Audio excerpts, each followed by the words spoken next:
Hey everybody, thanks for tuning in. Behind me, 2009 Toyota Camry. We're gonna be changing the transmission fluid. Just a drain and refill.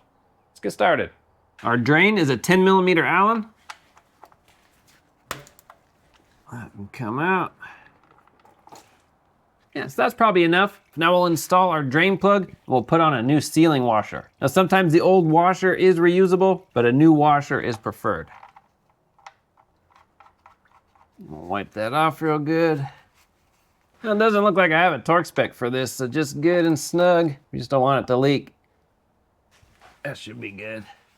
Maybe like an oil drain plug tightness. The good news is we can fill this up the old-fashioned way through the dipstick tube. Put our funnel in. Let me see if I have a little shorter funnel. There, perfect.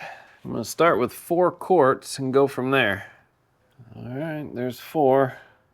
I'm gonna start it up, run through the gears, and make sure we're close to our cold fill level.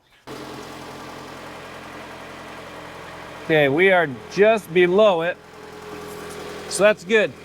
So now we're gonna go ahead and take it for a test drive, warm it up nice and hot, and check it again. If it needs a little more, we'll top it off. Otherwise, we're good to go.